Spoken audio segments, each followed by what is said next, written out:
Boy, this is one of my favorite things. Of course, I'm dressed kind of the way folks were dressed back then, particularly if you were riding horses all the time. That's why I didn't sit in a mud puddle. That's actually the area that hits the horse or the rough buckboard. Those parts of your pants usually wear out. So back in the old days, they would put like separate things, sometimes leather, around the inside of the pants so that they would last longer. We got a bunch of things there.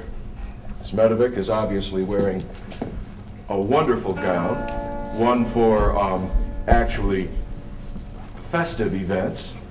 I have an actual gown here from the American Civil War, and more appropriate, this is in black because so many people were in mourning. Yes. See, in the Deep South, a lot of people still refer to this as the war between the states because they never admitted that they lost the war. And the whole idea was states were individual sovereign territories. So it was, before the American Civil War, it was always these United States of America. After the Civil War, it became the United States of America.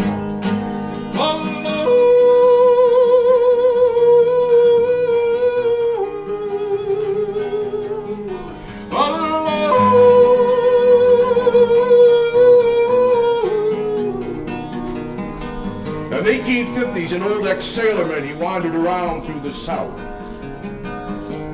He had a wooden peg for a left leg, and he passed himself off as a house painter to the ruling whites. But the slaves had a name for him. They called him the Old Man. For the old man is a-waiting for to carry you to freedom. Oh, follow the drinking gold.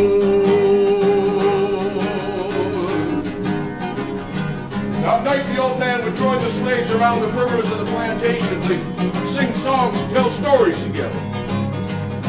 But whenever he got to this song, everybody would shut up and they just listened so carefully. Because the old man was telling them in a secret code how to find the first terminal of the Underground Railroad, should you escape. And maybe you're going to get lost and scared and confused, and that can happen when people are shooting at you, and dogs are nipping at your heels. So all you have to do is look along the horizon for the Big Dipper. We've all seen the Big Dipper.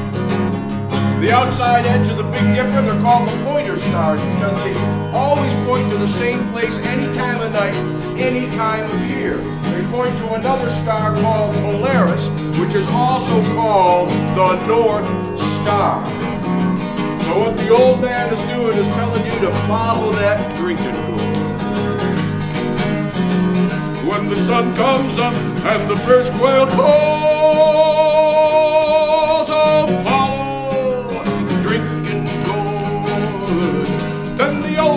waiting for to carry you to freedom. Follow the drinking gold. You gotta follow the drinking gold. You gotta follow the drinking gold. For the old man's waiting to carry you to freedom. Follow the drinking gold. In this case, he's telling you to go up the Tombigbee River. You get back in your classroom, you find it on a map of the United States. It flows down into Mobile Bay. You trace it up to where it starts. It starts in the foothills of the Appalachian Mountains. And right over on the other side of the first ridge, there's a little stream. It starts flowing the other direction, flowing north. And it flows into the Tennessee River. Follow that Tennessee River with your finger, you see it flows north into the Ohio River. Get across that Ohio River, you're a lot closer to freedom. Oh, the riverbank will make a mighty good road. Dead trees will show you the way. Dead trees will show you the way. He's talking about leaving his mark on the old dead trees with his Bowie knife, a line and a dot for a leg and a peg. Right foot, hey, foot traveling on, you gotta follow the freaking road. gotta follow the drinking gold. You gotta follow the drinking gold. For the old man's waiting to carry you to freedom. Follow the drinking gold.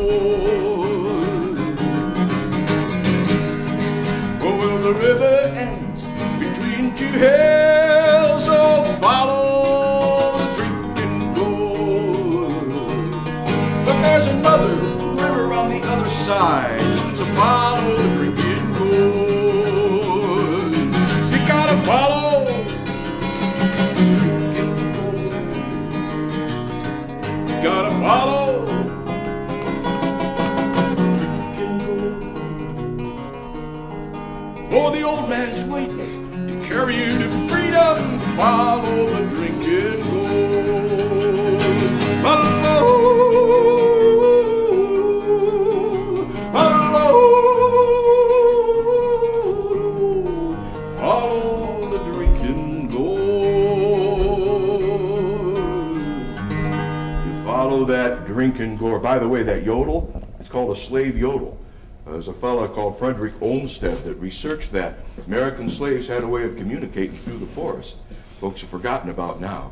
They could yodel or holler, and just everybody had their own kind of yodel. So you could tell who was doing the making the noise, and also a little bit about what they were up to, what was going on, just by these hollers.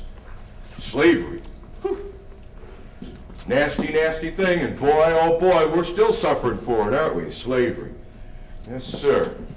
It seems like slavery, for the most part, was white people owning black people.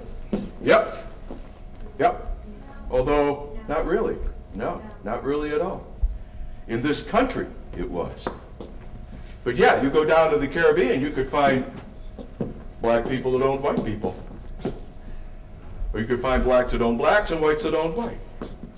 And just because you happen to be born into a family of slaves didn't mean that you were necessarily going to be a slave all your life. No. Now that's something that happened up here, rather specifically. So much so that just before the American Civil War broke out, 3 of the largest plantations in the Deep South in Mississippi were owned by black families, black American families, all of whom owned slaves.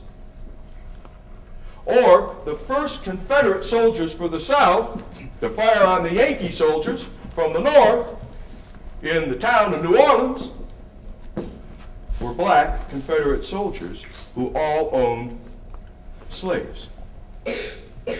Crazy.